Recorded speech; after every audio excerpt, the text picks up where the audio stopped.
కలుగును గాక. మా ఛానల్ చూసిన ప్రతి ఒక్కరు మర్చిపోకుండా లైక్ చేయండి, షేర్ చేయండి, సబ్స్క్రైబ్ చేసుకోండి. అలాగే ఏదైనా బెల్ ఐకాన్ క్లిక్ చేయండి. దేవుడు మిమ్మల్ని దీవించి గాక. ఆమేన్. షలోమ్.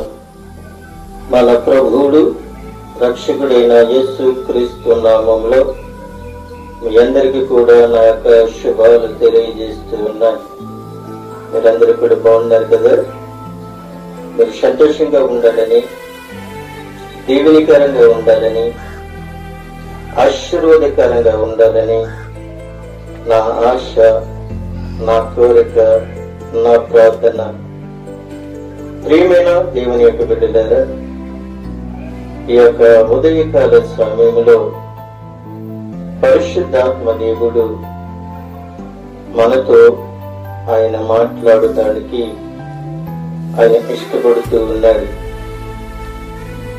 ఈరోజు మనము చాలా ప్రాముఖ్యమైన విషయాలు మనము నేర్చుకోబోతూ ఉన్నాం. పరిశుద్ధాత్మ దేవుడే ఈరోజు మాతో మాట్లాడబోతూ ఉన్నాడు. ఆయన మాట్లాడుతున్న దేవుడు, ఆయన మాట్లాడుతున్న దేవుడు.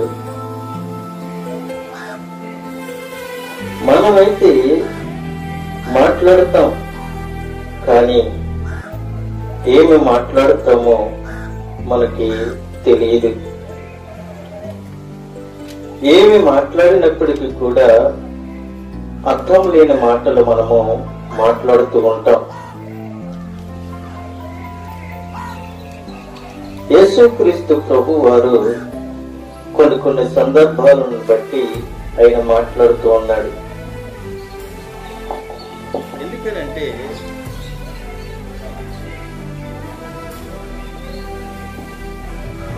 ఎందుకనంటే మనం ఏ సందర్భంలో ఏం మాట్లాడుతామో మనకు మాత్రము తెలియదు. అసలు మాట్లాడేదానికి దేనికి సంబంధము ఉండదు. కానీ ప్రభువైన యేసుక్రీస్తు ఆయన అంటూ ఉన్నారు, ఈ మాటలు నా మాటలు కావు, ఈ మాటలు నా మాటలు కావు. నా తండ్రి నా యందు ఉండి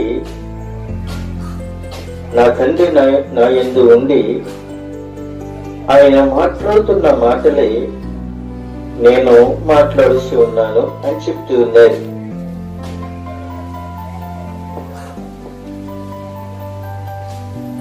ఈ దేశం కొరకు నేను ప్రార్థన చేయటం లేదు, కానీ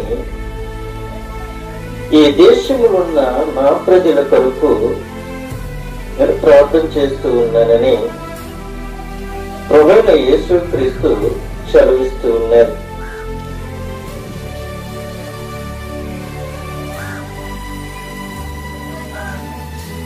నా నామమున మీరు ఏది నా తండ్రిని అడుగుతారో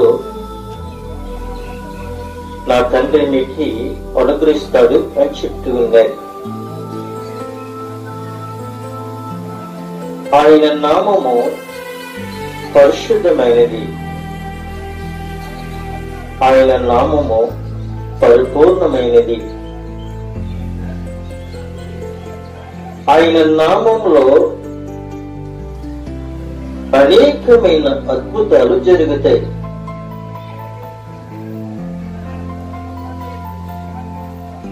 ప్రభువైన యేసుక్రీస్తు అంటూ ఉన్నారు కదా, నేను లోకమును జయించి ఉన్నాను అని చెప్తూ ఉన్నారు. లోకమునే కాదు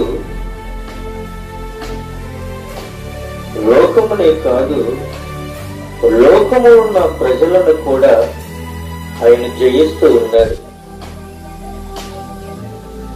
ఎందుకని అనంటే ఆయన జయశీలుడు. మరణము ఆయనను బంధించలేదు, సమాధి ఆయనను బంధించలేకపోయింది. మనుషులు యేసుక్రీస్తును సిలువ వేసి ఉన్నారు. కానీ యేసుక్రీస్తు నిజానికి ఆయన చనిపోలేదు, ఆయన సజీవుడు. ఎందుకని అంటే దేవుని యొక్క దేవదూతలే అక్కడ సాక్షిగా మనకి కనబడుతూ ఉన్నాయి. అమ్మా, మీరెందుకని ఆయనను మృతులలో వెతుకుతూ ఉన్నారు? ఆయన ఇక్కడ లేడు అని చెప్తూ ఉన్నారు. నన్ను నమ్మి విశ్వసించి నన్ను ప్రేమించిన వాడు ఎన్నడూ కూడా నశింపడు అని చెప్తూ ఉన్నాడు. అయితే ప్రియమైన దేవునికి బిడ్డలారా, పరిశుద్ధమైన గ్రంథములో నుండి కొన్ని 40 దినాలు ధ్యానాన్ని మనము ధ్యానించుకోబోతూ ఉన్నాం. పరిశుద్ధమైన గ్రంథములో నుండి కొన్ని 40 దినాలు ధ్యానములను మనము ధ్యానించుకోబోతూ ఉన్నాం. ప్రభువైన యేసుక్రీస్తు ప్రతి దానికి 40 అని ఒక ముడిని వేసినట్లుగా మనం చూస్తూ ఉన్నాం. 40 అనే దానికి మనం చూస్తే ఉపవాసనగా మనకి కనబడుతూ ఉంది. ఆనాడు అనేక మంది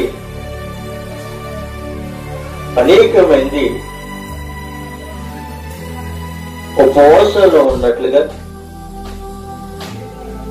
జంతువులు మొదలుకొని మానవాళ్ళ వరకు కూడా ఉపవాసములో ఉన్నట్లుగా మనకి కనబడుతూ ఉంది. అయితే మొట్టమొదటిది ఉపవాసాన్ని మనము జ్ఞాపకం చేసుకుంటూ ఉన్నాం.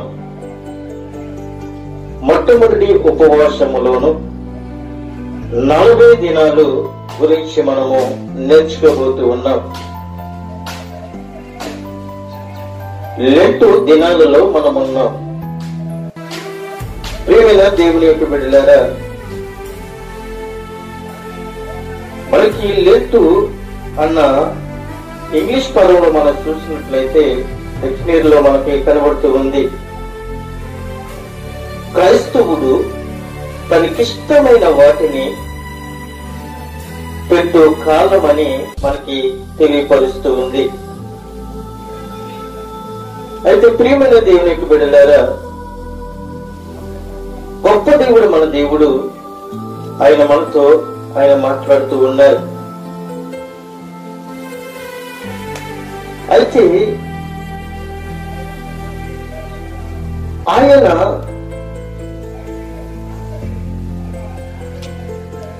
పరిశుద్ధాత్మ దేవుడు ఆదిలోని 40 అనే సంఖ్యను మనకి బయలుపరిచారు. 40. ఆ 40 ఏంటో మనం ఈ రోజుని వాక్యం ద్వారాగా మనము ధ్యానించుకోబోతూ ఉన్నాం. ఆదికాండము 7వ అధ్యాయము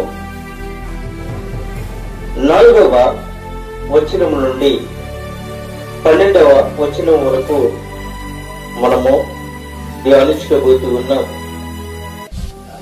చూడండి ప్రియమైన దేవునికి బిడ్డలారా, ఎందుకనగా ఏమంటున్నాడండి? ఎందుకనగా ఇకను 7 దినములకు నేను 40 పగలులో 40 రాత్రులలో భూమి మీద వర్షము కురిపించి నేను చేసిన సమస్త జీవరాశులను భూమి మీద ఉండకుండా తుడిచివేదనని నోవహుతో చెప్తూ ఉన్నాడు. అయితే యెహోవా ఆజ్ఞాపించిన ప్రకారము యావత్తును చేశాను. ఇక్కడ ప్రభువైన దేవుడు సైన్యములకు అధిపతిన యెహోవా దేవుడు నోవహుతో ఆయన మాట్లాడుతూ ఉన్నాడు. నేను 40 రాత్రులు 40 పగళ్ళు భూమి మీద వర్షము కురిపించేసి సమస్త జీవరాశులను కూడా భూమి మీద ఉండకుండగా నేను తుడిచి వేస్తానని సైన్యములకు అధిపతైన యెహోవా దేవుడు నోవహుతో చెప్తూ ఉన్నాడు. అయితే ఆ జల ప్రవాహము భూమి మీదకు వచ్చినప్పుడు నోవహు యొక్క వయసు ఎంత అనంటే 600 సంవత్సరాలు. నోవహు యొక్క వయసు 600 సంవత్సరాలు. ప్రియమైన దేవుని యొక్క బిడ్డలారా, 600 సంవత్సరములు ఉండగా దేవుడు నోవహుతో మాట్లాడి ఉన్నాడు. ఈ రోజుల్లో మనం చూస్తే నోవహుకు 600 సంవత్సరాలు అంటే ఈ రోజుల్లో మనం చూసినట్లయితే, ఉదాహరణగా మనం ధ్యానించుకున్నట్లయితే, ఈ సృష్టిలో సృష్టింపబడిన ప్రతి పురుషుడైనా కావచ్చు, స్త్రీ అయినా కావచ్చు, 25 సంవత్సరాలకి ఆ వ్యక్తి చనిపోతూ ఉన్నాడు. లేక 40 సంవత్సరాలకి ఆ వ్యక్తి చనిపోతూ ఉన్నాడు. లేక 70 సంవత్సరాలకి ఆ వ్యక్తి చనిపోతూ ఉన్నాడు. కాస్త బలమైనడు అయితే 80కి చనిపోతూ ఉన్నాడు. అంటే 25కి 40కి 60కి 80కి మనం చూస్తే ఎంత దిగజారిపోయిందో. 80 కాడి నుండి కూడా 25కి వచ్చేసాము అనంటే పాపము ఎంత పర్ఫెక్టమైందో మనకి తెలుస్తుంది. 80 కాడి నుండి 25 సంవత్సరాలు వయసుకు వచ్చేటప్పటికి మనిషి చనిపోతున్నాడు అన్న విధానమును మనం జ్ఞాపకం చేసుకుంటే పాపము ఎంత నింపబడిపోయిందో మనకు తెలుస్తుంది. పాపములో ఎంత మునిగిపోయాడో మనుషుడు తెలుస్తుంది. పాపాన్ని ఎంత కప్పుతూ ఉన్నాడో తెలుస్తుంది. అంటే ప్రతి ఒక్క మనుష్యుడు 25 సంవత్సరాలు వచ్చేటప్పటికి 80 సంవత్సరాలు అనుభవించిన అనుభవమును 25 సంవత్సరాల్లో వాడు అనుభవించి వాడి జీవితాన్ని పాడు చేసుకుంటూ ఉన్నాడు. వాడి శరీరాన్ని పాడు చేసుకుంటున్నాడు. వాడి జీవితాన్ని పాడు చేసుకుంటున్నాడు. వాళ్ళ తల్లిదండ్రుల్ని విడిచిపెట్టేసి దూరంగా బ్రతుకుతూ వాడి జీవితాన్ని ఇక్కడితో నా వయసు అయిపోయింది అని అనుకుంటున్నాడు. 10 సంవత్సరాలు వచ్చినప్పటికీ ఇంకెందుకే 10 సంవత్సరాలు వచ్చినాయి, ఇక్కడితో సాలు అని అనుకుంటున్నాడు. ఆ చేతులతో వాడి జీవితాన్ని పాడు చేసుకుంటున్నాడు. ఆ చేతులతో వాడు ఒక శరీరాన్ని పాడు చేసుకుంటున్నాడు. ఆ చేతులతో వాడు బ్రతుకుని నాశనం చేసుకుంటున్నాడు. కానీ ఇక్కడ నోవహు ఎన్ని సంవత్సరాలు ఆయుష్తో ఉన్నాడు అని అంటే 600 సంవత్సరాలు సంపూర్ణమైన ఆరోగ్యంతో ఉన్నాడు. నోవహు దేవునితో నడిచినట్లుగా మనం చూస్తున్నాం. నిందాహరితుడిగా ఉన్నట్లు మనం చూస్తున్నాం. దేవుని యందు భయభక్తులు కలిగిన వ్యక్తిగా మనం చూస్తూ ఉన్నాం. అయితే ప్రియమైన దేవునికి బిడ్డలారా, అప్పుడు నోవహుకు అతనితో కూడా అతని కుమారులను, అతని భార్యను, అతని కోడలను ఆ జల ప్రవాహమును తప్పించుకొనుటకై ఆ ఓడలో ప్రవేశించిరి. 40 రాత్రులు 40 పగళ్ళు ప్రచండమైన వర్షమును తప్పించుకోవడానికి నోవహు, నోవహు యొక్క భార్య, వాళ్ళ బిడ్డలు, కోడళ్ళు కూడా ఓడలోనికి ప్రవేశించారు.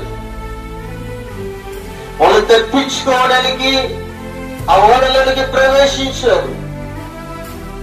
దేవుడు నోవహుతో మాట్లాడుతున్నాడు, నోవహు యొక్క కుటుంబంతో మాట్లాడుతున్నాడు. ఈ రోజున కూడా నీతో మాట్లాడుతున్నాడు, నీ బిడ్డలతో మాట్లాడుతున్నాడు, నీ కుటుంబంతో మాట్లాడుతున్నాడు, నీ హృదయంతో మాట్లాడుతున్నాడు. నోవహుతో 600 సంవత్సరాల వయసులో ఉన్నప్పుడు దేవుడు నోవహుతో మాట్లాడుతున్నాడు. ఆ రోజే కాదండి, ప్రతి రోజు కూడా నోవహుతో మాట్లాడినట్లుగా మనం చూస్తున్నాం. అంత ప్రేమ, అంత ఆప్యాయత. 600 సంవత్సరాల వరకు కూడా ఆ వయసు వచ్చినప్పటికీ కూడా నోవహును దేవుడు విడిచిపెట్టకుండా నోవహు యొక్క కుటుంబాన్ని, నోవహు యొక్క భార్యను, నోవహు యొక్క కుమారులను, వాళ్ళ కోడలను ఎంత ఆశతో, ఎంత ప్రేమతో ఆ కుటుంబాన్ని అంటు పెట్టుకుని దేవుడు ఉన్నాడు. ఇక్కడ ఈ లేఖనం ద్వారాగా మనకి బయలుపరుస్తున్నాడు. నోవహు దేవుడితో నడిచాడు, దేవుడు నోవహుతో కలిసి ఉన్నారు. అందుకే అక్కడ 600 సంవత్సరాలు వచ్చినప్పటికీ కూడా దేవుడు నోవహును విడిచిపెట్టలేదు. ఆ జలప్రయమును తప్పించుకోవడానికి ఆ కుటుంబందరూ కూడా ఆ ఓడలోనికి ప్రవేశించారు. నీతి అనే ఓడ, రక్షణ అనే ఓడ,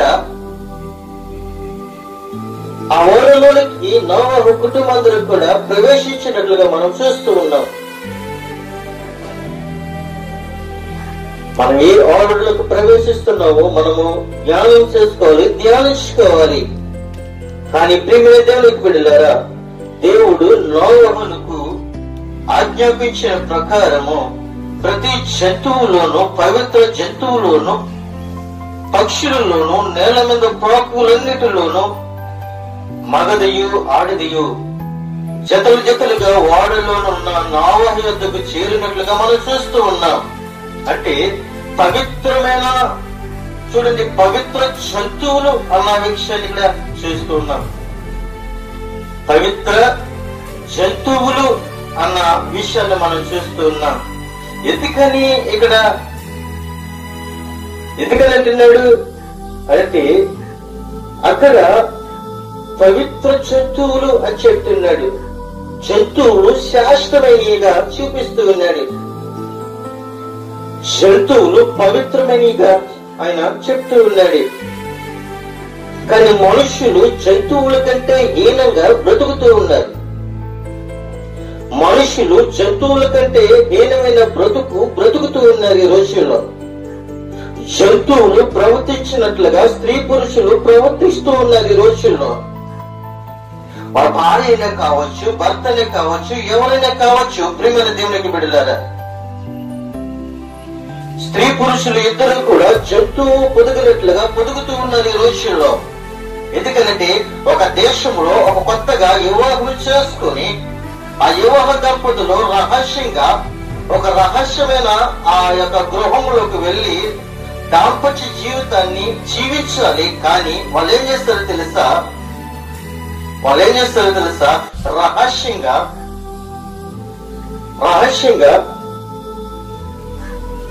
వాళ్ళు ఉండకుండా వాళ్ళు ఎలాగా జీవించారో తెలుసా? నలుగురికి కనబడినట్లుగా భార్య భర్తలు కలుసుకున్నారు ఆ దేశంలో, ఆ ప్రాంతంలో. చుట్టుపక్కల ఉన్న వాళ్ళందరూ కూడా వీడియోలు తీసుకుంటూ ఉన్నారు. చుట్టుపక్కల అందరూ కూడా వాళ్ళు లైవ్ లో చూపిస్తూ ఉన్నారు. వాళ్ళు జంతువులు బ్రతుకున్నట్లుగా, జంతువులతో ఉన్నట్లుగా ఆ భార్య భర్తలు రహస్యంగా కాపురం చేయకుండా వాళ్ళు డైరీగా బయట వాళ్ళు కాపురం చేస్తున్నట్లుగా మనం చూస్తూ ఉన్నాం. ఎందుకని అంటున్నాడు ఇక్కడ పవిత్ర జంతువులు అని చెప్తూ ఉన్నాడు. పవిత్ర జంతువులు పవిత్రమైన జంతువులు కూడా ఉన్నాయి అని పరిశుద్ధాత్మ దేవుడు మనకి ఖచ్చితంగా చెప్తూ ఉన్నాడు. మనుషులు కూడా పవిత్రంగా ఉండండి, పరిశుద్ధంగా ఉండండి, పవిత్రమైన జీవితాన్ని మీరు జీవించండి అని పరిశుద్ధాత్మ దేవుడు మాట్లాడుతూ ఉంటే, మానవులైన మనము జంతువులుగా మనము జీవిస్తూ ఉన్నాం. కుక్కలకి అట్లకి రహస్యం అంటే తెలియదు, పక్షులకి ఆ రహస్యం అంటే ఏంటో తెలియదు. అవి నోరు లేని జీవులు కాబట్టి, అవి మాట్లాడలేవు కాబట్టి, వాటికి రహస్యం అంటే ఏంటో తెలియదు కాబట్టి దేవుడు వాటికి ఆ విధంగా పెట్టినట్లుగా మనం చూస్తూ ఉన్నాం. కానీ దేవుడు అంటున్నాడు అవి కూడా పవిత్రమైనయే. ఎందుకంటే పవిత్రమైన అన్ని కూడా ఆ ఓడలోనికి వచ్చినట్లుగా మనం చూస్తూ ఉన్నాం. ఆడది మగది రెండో కలిసి పవిత్రమైన అన్ని కూడా ఆ ఓడలోనికి ప్రవేశించినయే. అలాగే నోవహు యొక్క కుటుంబం కూడా ఆ ఓడలోనికి ప్రవేశించినట్లుగా మనం చూస్తూ ఉన్నాం. అయితే అక్కడ మనం చూస్తూ ఉన్నప్పుడు సమయంలో పరిశుద్ధాత్మ దేవుడు మాట్లాడుతూ ఉన్నాడు. నోవహు యొక్క మాటలు మనం చూసినట్లయితే 10వ వచనంలో 7 దినములైన తరువాత ఆ ప్రవాహ జలములు భూమి మీదకు వచ్చెను. 7 దినములైన తరువాత, అప్పుడు నోవహు యొక్క వయసు 600 సంవత్సరాలు. అయితే 7 దినములు అయిన తరువాత ఆ జల ప్రవాహం భూమి మీదకు వచ్చెను. నోవహు యొక్క వయసు మనం లెక్కిస్తే 600 సంవత్సరములు. 600 సంవత్సరములు 2వ నెల 17వ దినమున అని చెప్తూ ఉన్నాడు. అంటే 600 సంవత్సరాల 1 సంవత్సరము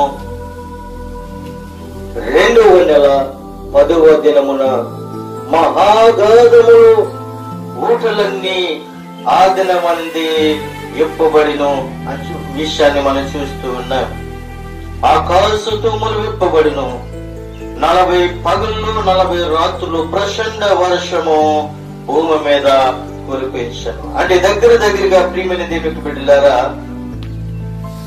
ఆ భూమి మీదకి ఆ వర్షము కురిపించేటప్పటికి 600 సంవత్సరములో నోవహుతో దేవుడు మాట్లాడితే, సంవత్సరము 2 నెలల 17 రోజులు ఒక అవకాశాన్ని దేవుడు ఆ గ్రామానికి, ఆ దేశానికి, ఆ పట్టణానికి ఒక అవకాశాన్ని ఇచ్చాడు. 1 రోజులు కాదు, 2 రోజులు కాదు, 14 నెలల 17 రోజులు ఆ దేశానికి, ఆ దేశంలో ఉన్న ప్రజలకు, ఆ పట్టణంలో ఉన్న ప్రాంతంలో ఉన్న పవిత్రమైన జంతువులకు, మనుషులకు, స్త్రీ పురుషులకు, ప్రతి ఒక్కరికి కూడా ఒక అవకాశాన్ని ఇచ్చారు. అప్పటికైనా వాళ్ళ ఉపవాసం ఉండి దేవుడిని అడిగుంటే ఆ జలప్రవాహం రాకపోవచ్చునేమో. గోడి బట్ట కట్టుకుని బూడిదలకు వచ్చి దూరంగా పోసుకుని పరిశుద్ధాత్మ దేవుని మహిమపరిస్తే ఆలోచన ప్రచండ వర్షము కురకపోవచ్చునేమో. కానీ నోవహు యొక్క కుటుంబాన్ని ఎటకరించారు. దేవుణ్ణి ఎదిరించినట్లుగా, దేవుని మహిమపరచలేని ప్రజలుగా, మూర్ఖులుగా ఉండి ఆ భూమి మీద వర్షం కురిసేటట్లుగా వారి జీవితాల్ని వాళ్ళే పాడు చేసుకుంటారు. దేవుడు 14 నెలల 15 రోజులు 17 రోజులు దేవుడు అవకాశం ఇచ్చాడు. నీకు నాకు కూడా దేవుడు ఒక అవకాశాన్ని ఇస్తాడు. సంవత్సరం కావచ్చు, 2 సంవత్సరాలు కావచ్చు, లేదంటే ఒక 5 సంవత్సరాలు కావచ్చు, లేదంటే ఒక 10 సంవత్సరాలు కావచ్చు. అప్పటికి నేను హృదయాన్ని మార్చకపోతే, అప్పుడే నీ బ్రతుకును మార్చకపోతే, లేదా నీ స్థితిని మార్చకపోతే 40 రాత్రులు 40 పగలు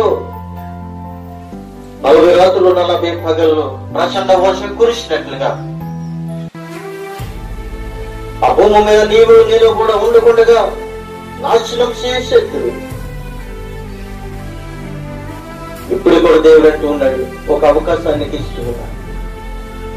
నీ బ్రతుకును మార్చుకో, నీ స్థితిని మార్చుకో. ఒక అవకాశాన్ని నీకు నాకు ఇస్తూ ఉన్నాడు. నాకు ఇచ్చాడు, నేను సద్వినియోగం చేసుకున్నాను. నా బ్రతుకు దినములన్నీ కూడా దేవుని యొక్క సువార్తను ప్రకటించడానికి నేను ఇష్టపడుతూ ఉన్నాను. నువ్వు కూడా ఇష్టపడుతున్నావా? పాపాలని విడిచిపెట్టడానికి ఇష్టపడుతున్నావా? అబద్ధాలు మరి విడిచిపెట్టడానికి ఇష్టపడుతూ ఉన్నావా? మోసాన్ని విడిచిపెట్టడానికి ఇష్టపడుతూ ఉన్నావా? నామకార్థంగా బ్రతుకుతున్నావు. ఈ రోజుల్లో క్రైస్తవుడిగా చెప్పుకుంటున్నావు, క్రైస్తవుడిగా తలెత్తుకుని నడుస్తున్నావు. పేరుకు మాత్రమే క్రైస్తవుడు, పేరుకు మాత్రమే విశ్వాసవి. కానీ పేరుకు మాత్రమే విశ్వాసుడు తప్ప నువ్వు చేసినవన్నీ కూడా దేవునికి విరుద్ధంగా చేసుకోండి. క్రైస్తవులని పేరు మోతాలు, తీర్థాలు, అనేకమైన సందర్భాలను బట్టి నువ్వు బ్రతుకుతున్నావు. పెద్దలు పెట్టిన ఆచారాలను ఆచరిస్తున్నవే గాని దేవునికి లోబడలేకపోతున్నావు. కానీ నోవహు యొక్క కుటుంబము దేవునికి లోబడ్డది. నోవహు యొక్క కుటుంబమే రక్షింపబడ్డది. అలాగే దేవుని మాటను వింటే, దేవుని యందు భయభక్తులు కలిగి నువ్వు జీవిస్తే, దేవుని యందు నువ్వు బ్రతికితే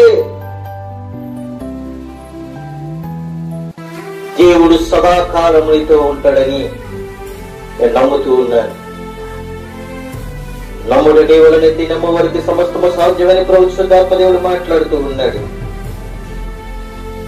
అయితే ప్రియమైన దేవునికి బిడ్డలారా,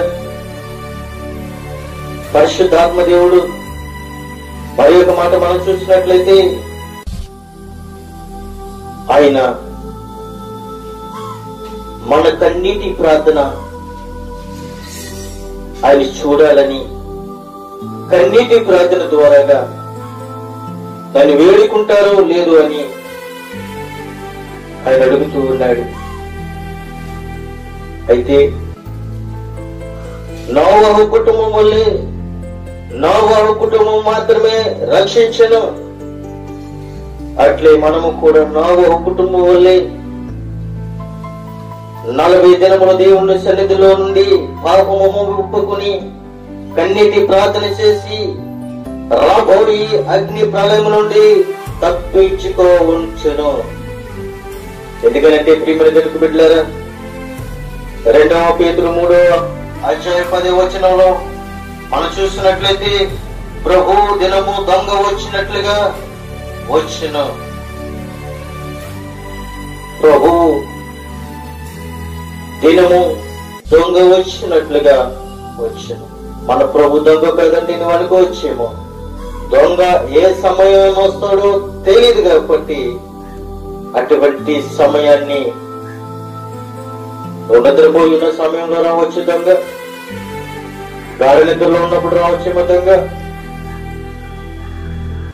ఏదైనా ఆలోచించినప్పుడు రావచ్చేమో దొంగ, నువ్వు ఇంటిలో లేనప్పుడు రావచ్చేమో దొంగ. ఏమో దొంగ ఏ టైం వస్తాడో మనకి తెలియదు. కానీ పరిశుద్ధాత్మ దేవుడు అంటున్నాడు, కడు రెప్ప పాటున కడబోర మోగగా నేను ఈ లోకానికి వస్తాను అని చెప్తూ ఉన్నాడు. ప్రభు దొంగ వచ్చినట్లుగా ఆయన వస్తానని చెప్తున్నాడు.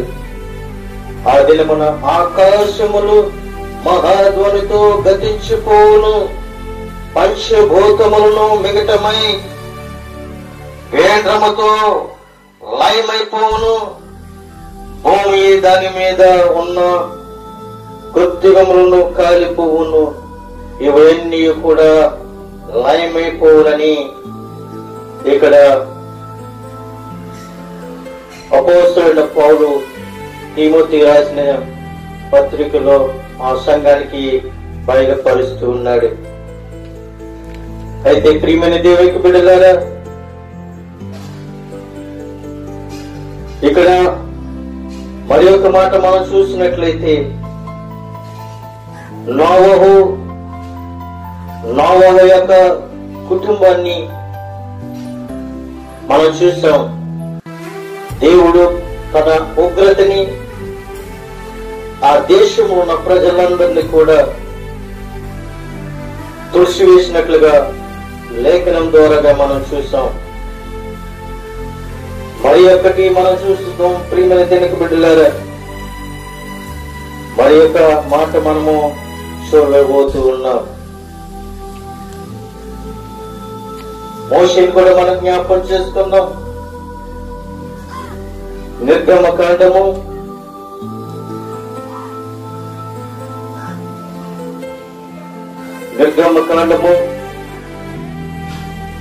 34వ అధ్యాయము 28వ వచనము నుండి 35వ వచనము వరకు మనం చూసినట్లయితే ఆయన మనతో మాట్లాడుతూ ఉన్నాడు. చూడండి, మీరు కూడా మీ పరిశుద్ధమైన గ్రంథాన్ని మీరు తీసినట్లయితే ఆయన మనతో మాట్లాడుతూ ఉన్నాడు. అతడు 40 రేయింబగళ్ళు యెహోవాతో కూడా అక్కడ ఉండెను.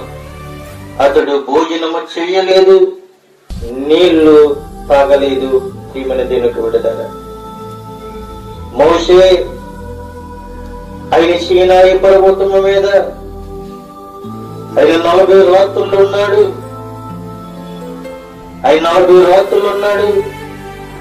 40 పగళ్ళు ఉన్నాడు. అయితే ఆయన భోజనము చేయలేదు, ఆయన నీళ్లు తాగలేదు. ప్రియమైన దేవునికి బిడ్డలారా, అతడు ఆయన నిబంధన వాక్యములను అనగా 10 ఆజ్ఞా పలకలను పలకల మీద రాసిచ్చినట్లుగా మనం చూస్తున్నాం. మోసే సీనాయి కొండ దిగుచు ఉండగా శాసనము గల 2 పలకలు మోషే చేతిలో ఉండెను. అతడు కొండ దిగుచు ఉండగా ఆయన అతడితో మాట్లాడుచు ఉన్నప్పుడు తన ముఖ చర్మం ప్రకాశించినందున సంగతి మోషేకి తెలిసి ఉండలేదు. అహరోనును ఇశ్రాయేలును మోషేను చూసినప్పుడు అతని ముఖ చర్మం ప్రకాశించిన గనుక వారు అతనిని సమీపించరి. మోషే వారితో మాటలు చెప్పి సాధించి తన ముఖము మీద ముసుగు వేసుకున్నట్లుగా ఆయనను మోషే యెహోవా మాట్లాడుటకు ఆయన సన్నిధిని ప్రవేశించినదని మొదలుకొని అతడు ఎలుకలు వచ్చేంత వరకు కూడా ముసుగు మరి తీసివేసాను. అతడు వెలుపలకు వచ్చి తనకు ఆజ్ఞాపించబడిన దానిని ఇశ్రాయేలులో చెప్పదు. మోషే ముఖ చర్మం ప్రకాశింపగా ఇశ్రాయేలు మోషే ముఖము చూసిరి. అయితే ప్రియమైన దేవునికి బిడ్డలారా, మోషే ఆయన మాట్లాడుటకు లోపలికి వెళ్ళు వరకు తన ముఖము మీద ముసుగు వేసుకున్నట్లుగా మనం చూస్తూ ఉన్నాం. ద్వితీయోపదేశకాండము 9వ అధ్యాయము 18వ వచనముల నుండి 25వ వచనం వరకు మనం చూసినట్లయితే మోషే 2 సార్లు 40 పగళ్ళు 40 రాత్రులు అన్నపానములు మాని 40 రాత్రులు 40 పగళ్ళు ప్రియమైన దేవుని బిడ్డలారా, మోషే 2 సార్లు 40 రాత్రులు 40 పగలు అన్న పానములను మాని యెహోవా సన్నిధిని సాగిలపడినట్లుగా మనం చూస్తూ ఉన్నాం.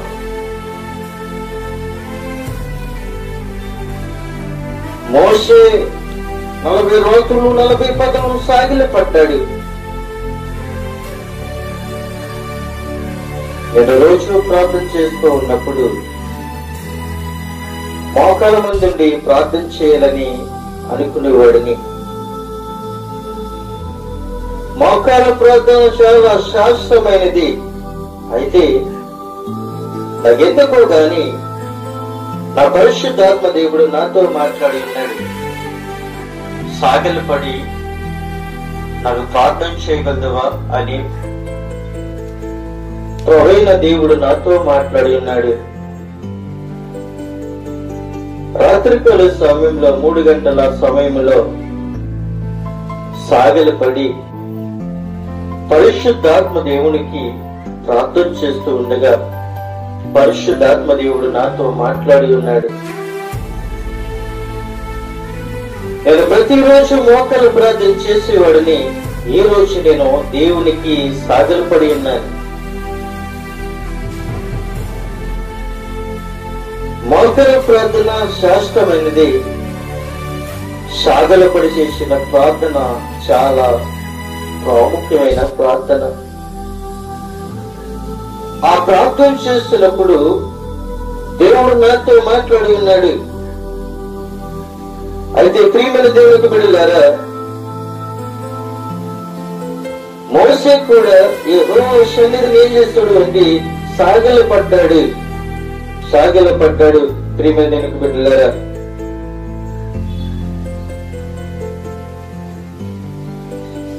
నలభై దినములు 1000 పగలు సీనాయి కొండ మీద అన్నపానములు మాని ప్రభు సన్నిధిలో ఆయన వేడుకున్నట్లుగా ఆయన దీవెన లక్షణములు సంపాదించుకున్నాడు. మరియు ధర్మశాస్త్రమును 10 ఆజ్ఞలను స్వరూపమును 10 ఆజ్ఞలను ఆయన పొందుకొని ఉన్నాడు. అయితే ప్రియమైన దేవునికి బిడ్డలారా, ఇంకో విషయం మనం చూసినట్లయితే, 3వ విషయంగా మనం చూసినట్లయితే ఆయన మరి ఒక మాట మనతో మాట్లాడుతూ ఉన్నాడు. 3వ మాట ఏది మనం జ్ఞాపకం చేసుకోవచ్చు. మొదటి మాట మనము నోవహుని జ్ఞాపకం చేసుకున్నాం. రెండవదిగా మోషేని మనం జ్ఞాపకం చేసుకున్నాం. మూడవదిగా ఏలియాను మనము జ్ఞాపకం చేసుకోబోతూ ఉన్నాం. మొదల రాజుల గ్రంథము 19వ అధ్యాయము 4-8 వచనాలు మనం చూసినట్లయితే, తాను ఒక దిన ప్రయాణము అరణ్యములోనికి పోయి ఒక బంది వృక్షము కింద కూర్చొని మరణాపేక్ష గలవాడై, యెహోవా నా పితరుల కంటే నేను ఎక్కువ వాడను కాను, ఎంత మట్టుకు చాలు, నా ప్రాణము తీసుకును అని ప్రార్థన చేస్తాడు. అతడు బంది వృక్షం కింద పడుండి నిద్ర చూడగా ఒక దేవుడితో వచ్చి అతడిని ముట్టి నీవు లేచి భోజనము చేయమని ఏలియాతో చెప్పినట్లుగా మనం చూస్తూ ఉన్నాం. అతడు చూసినంతటిలో అతని తలగడ దగ్గర నిప్పుల మీద కాల్చబడిన అప్పమును నీలి గుడ్డియో కనబడ్డది. అతడు భోజనము చేసి తిరిగి పరుండెను. అయితే యెహోవా దూత 2వ మారు వచ్చి అతనిని ముట్టి, ఈ శక్తికి మించిన ప్రయాణం నిక్షిప్తమై ఉన్నది, నీవు లేచి భోజనమును చేయమని చెప్పినప్పుడు అతడు లేచి భోజనము చేసి ఆ భోజనము బలము చేత 40 రాత్రులు ప్రయాణము చేసి దేవుని పర్వతములను పేరు పెట్టబడిన హోరేబుకు వచ్చినట్లుగా మనం చూస్తున్నాం. ఏలియా పరలోకము నుండి దేవుడిచ్చిన ఆహారము భుజించి మరణాపేక్ష గల స్థితిలో నుండి కూడా 40 రాత్రులు ప్రయాణం చేసి దేవుని పర్వతము పడిన హోరేబుకు వచ్చి దేవుని కలుసుకుని ఆయనతో మాట్లాడినట్లుగా మనం చూస్తూ ఉన్నాం. ఎంత గొప్ప దేవుడు మన దేవుడు. నువ్వు ఆకలితో ఉన్నావని, నువ్వు దాహంతో ఉన్నావని దేవుడికి తెలుసు. ప్రియమైన దేవునికి బిడ్డలారా, ఒక పూట ఉపవాసం ఉంటే సాయంకాలం నువ్వు పడిపోతావు. సాయంకాలం ఉపవాసం ఉంటే ఉదయాన్నే నువ్వు లేగలేవు.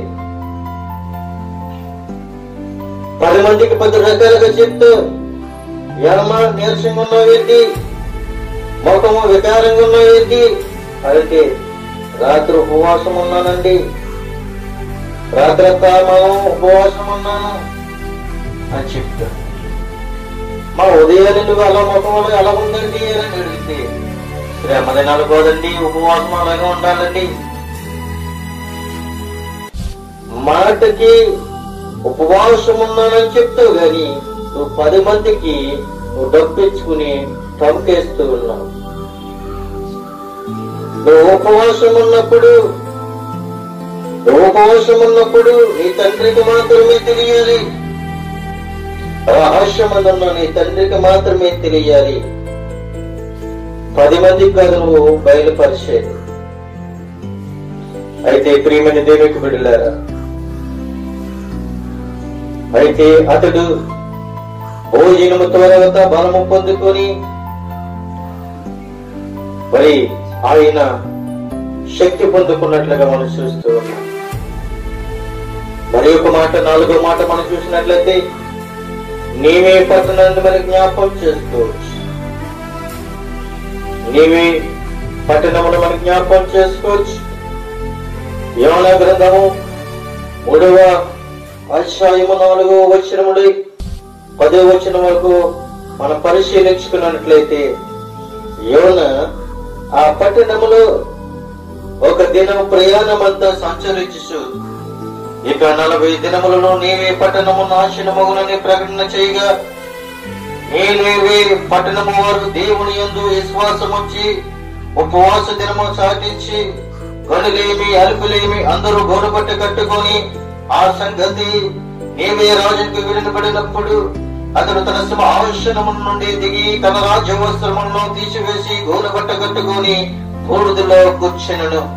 మరియు రాజైన తానును ఆయన మంత్రులను ఆజ్ఞేయంగా ఒకవేళ దేవుడి మనసు త్రిప్పుకొని ప్రచాదపడి మనము రాయము కాకుండా తన కోపాన్ని చల్లార్చుకుని గనుక మనుషులు ఏది పుచ్చుకొనకూడదు, పశువులు గాని ఎద్దులు గాని గొర్రెలు గాని మేత మేయకూడదు, నీళ్లు త్రాగకూడదు. మనుషులందరూ తమ దుర్మార్గములను విడిచి తాము చేయు మల్కారములను మానివేయవలను.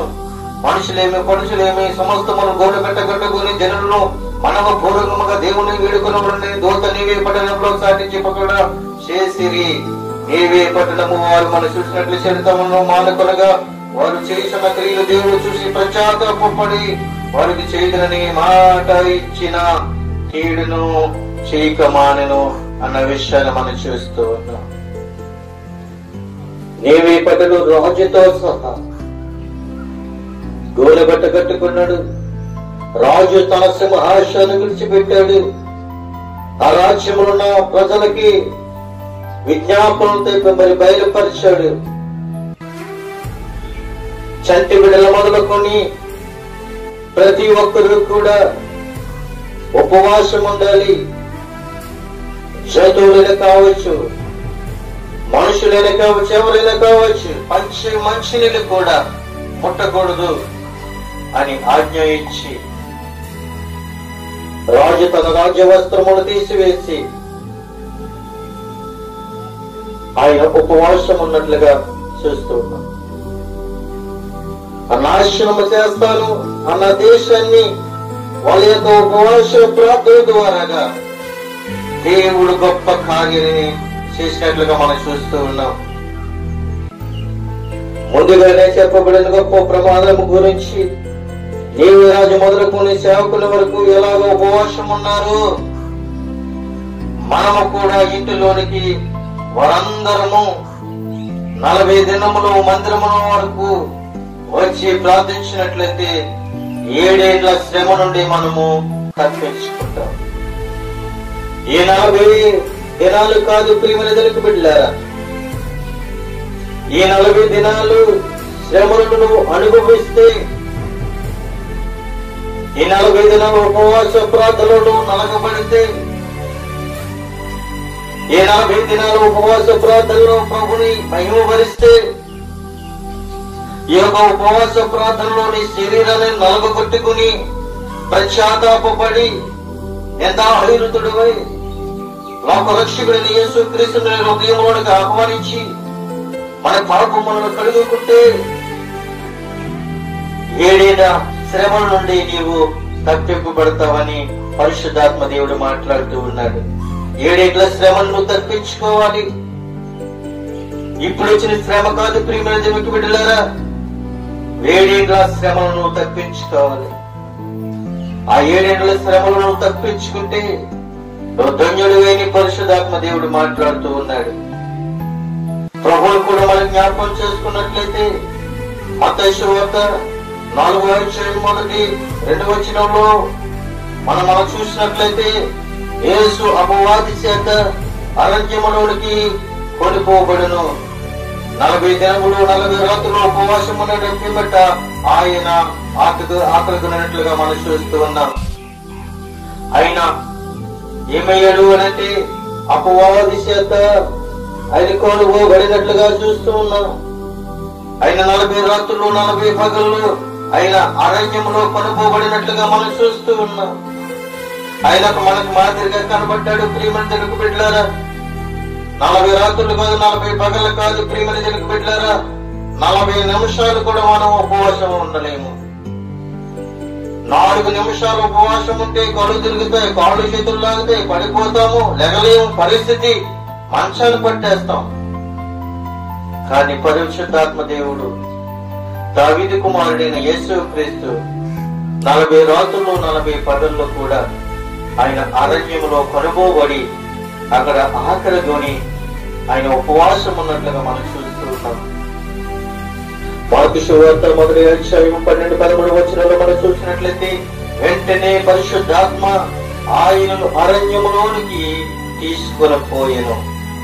ఆయన సాతాను చేత శోధింపబడుతూ అరణ్యములో 40 దినములు అడవి మృగములతో కూడా ఉండెను.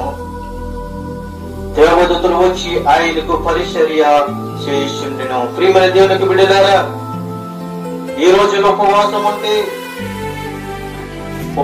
ఉంటే ఇంటిలో ఉంటాం, ఉపవాసం ఉంటే ప్రజల్లో ఉంటాం, ఉపవాసం ఉంటే జనాల మధ్యనే నివసిస్తాం.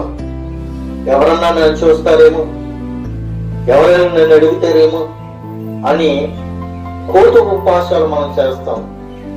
కానీ పరిశుద్ధాత్మ దేవుడు ఆయన ఉపవాసం ఉన్నదేంటో తెలుసా? ఆయన 40 రాత్రులు 40 పగళ్ళు ఆయన అరణ్యంలో ఉన్నాడు. రెండోదిగా అడవి మృగాల మధ్యన ఉన్నాడు. అడవి మృగాలు, సింహాల మధ్యన, ఎలుగుబంటిల మధ్యన, జంతువుల మయాన్ని ఆయన ఉపవాసం ఉన్నాడు. ప్రియమైన దేవుని బిడ్డలారా, 2 రోజులు ఉపవాసం ఉన్నా, 3 రోజులు ఉపవాసం ఉన్నా, 1 రోజు ఉపవాసం ఉన్నా, మన మనుషుల్లో ఉంటున్నాము, గృహాలలో ఉంటున్నాము. కానీ యేసుక్రీస్తు ప్రభువు ఆయన అడవి మృగాల మధ్య ఆయన ఉన్నట్లుగా మనం చూస్తున్నాం. అయితే ఆయన 40 రాత్రులు 40 పగలు ఉపవాసం ఉన్న తరువాత దేవదూతలు వచ్చి ఆయనకు పరిచర్య చేసినాయి అంటారు. కానీ నువ్వు ఉపవాసం ఉంటే ఎవరు పరిచర్య చేస్తారో తెలుసా? డాక్టర్లు పరిచర్య చేస్తారు, చెకప్లు చేస్తారు. నీకు బలం తగ్గిందో లేదో, రక్తం తగ్గిందో లేదో, నువ్వు అలసిపోతున్నావో లేదో డాక్టర్ పరిచర్య చేస్తారు. కానీ పరిశుద్ధాత్మ దేవుడు యేసుక్రీస్తు ప్రభువు దేవదూతని పరిచర్య చేసినట్లుగా మనం చూస్తున్నాం. యేసు పరిశుద్ధాత్మ పూరుడే యాబ్దాన నగరం తిరిగి వచ్చి 40 దినములు ఆత్మచేత అరణ్యంలో నడిపింపబడి అపవాది చేత శోధింపబడి ఉండేను. ఆ దినములలో ఆయన ఏమీ తినలేదు. అవి తీరిన తర్వాత ఆకలిగురును మనము కూడా 40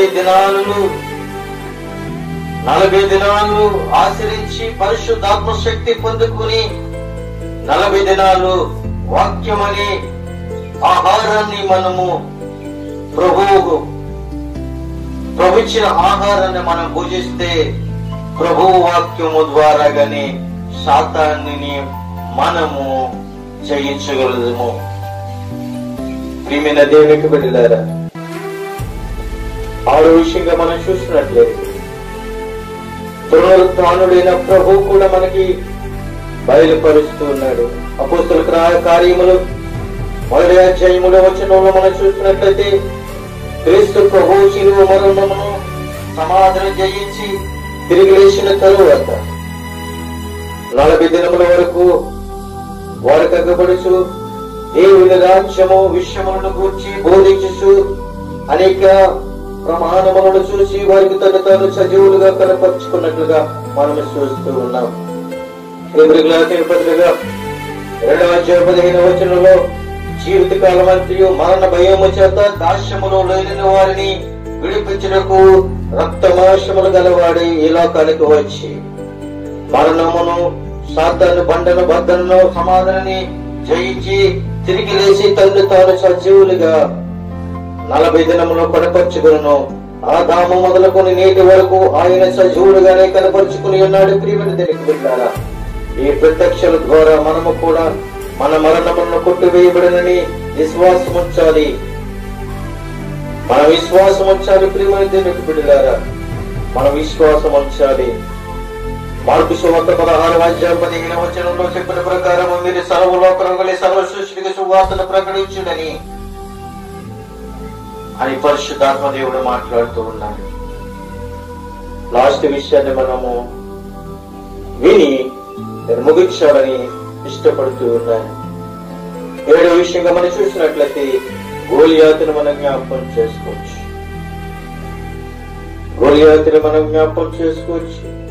మొదటి సమూయేలు 17వ అధ్యాయం 16వ వచనంలో దేవుని ప్రజలైన ఇశ్రాయేలు మీద అన్యుడు అయిన పిలుతుడైన గొలియాతు ఉదయము నుండి చూసినట్లయితే గొలియాతు ఉదయములను సాయంత్రమున్న బయలుదేరు 40 దినములు తాను అగపరుచుకుని మీ పక్షముగా ఒకరిని చేర్చుకొని అతని నా యొద్దకు పంపుము.